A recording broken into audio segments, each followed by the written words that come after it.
Researchers photographed and analyzed 2,783 food products marketed to toddlers across 21 Texas grocery stores, and 81% of them turned out to be ultra-processed, with almost half failing at least one World Health Organization nutrient standard for sugar, sodium, fat, or calorie density. That is not a fringe finding about a few bad snack brands. It is the large majority of an entire product category built specifically to earn a parent's trust, with words like natural and wholesome printed on the front of the package. Researchers from the University of Texas at Austin ran this audit because parents commonly assume anything marketed for toddlers meets some baseline nutritional bar, the way infant formula genuinely does. This story is about what that audit actually measured, what specifically failed and why, and where the honest limits of a single-state grocery audit sit before you rethink what is in your own cart. Ultra-processed is a specific classification, not a vague insult. It refers to industrially manufactured foods built from refined ingredients and additives, engineered for shelf life and palatability rather than assembled from whole ingredients you would recognize in a home kitchen.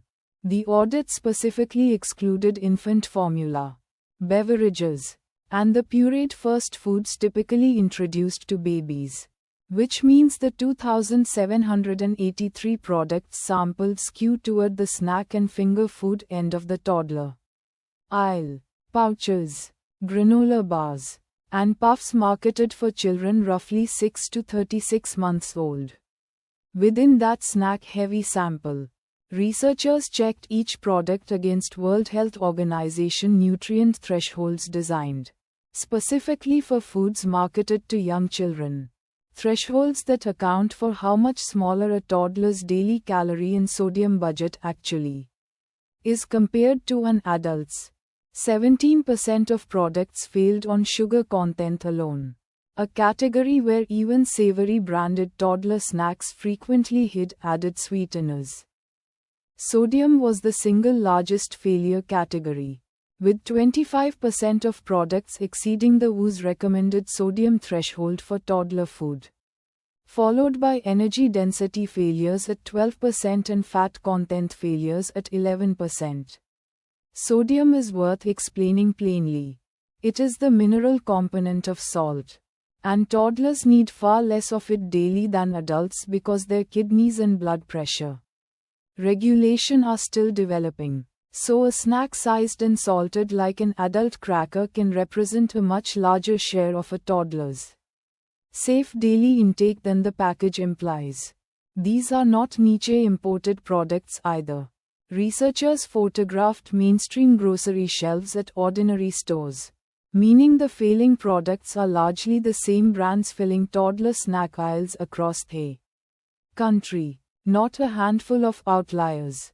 Half of all toddler foods sampled failed at least one of these 4 WHO nutrient checks, which is the headline number that should reshape how you read a toddler snack label. In the United States, there is no legally binding nutritional standard a product must meet to be marketed and packaged specifically for toddlers, unlike infant formula, which is federally regulated as a matter of infant safety. That regulatory gap is precisely why a bag of puffs can carry toddler-focused branding, pastel colors, and words like natural or wholesome while still failing multiple WHO nutrient thresholds. Because nothing legally requires otherwise. Manufacturers are not breaking any law.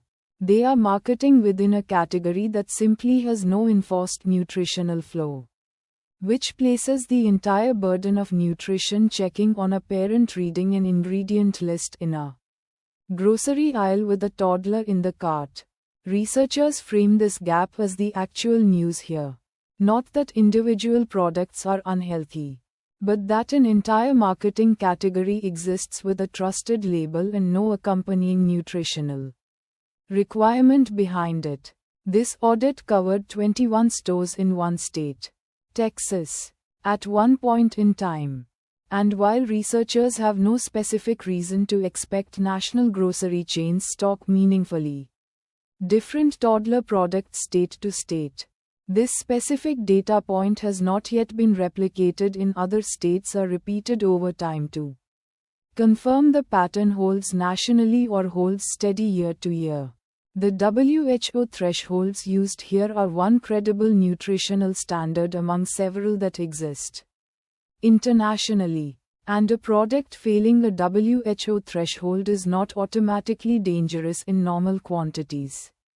Failing a recommended limit is different from posing an acute health risk in a single serving. This is informational, not medical guidance. If you have specific concerns about a child's diet, a pediatrician or registered dietitian is the right source, not a single grocery aisle audit. Treat this as a strong reason to read labels more carefully, not as a verdict on any specific product your child already eats. Quick recap. An audit of 2,783 toddler-marketed products across 21 Texas grocery stores found 81% were ultra-processed, and half failed at least one WHO nutrient standard, most often on sodium, followed by sugar, energy density, and fat. So, signal or noise? Signal. The methodology is transparent. The sample size is large, and the underlying regulatory gap it exposes. No binding nutritional standard for toddler-marketed food in the United States is a verifiable fact, not a scare tactic. The honest limits are real. One state, one point in time, but they do not undercut the core finding that toddler packaging and toddler nutrition are, for now, two separate things in America. Subscribe for the health stories that check what the label promises against what the evidence actually says. Signal from the noise. Every week,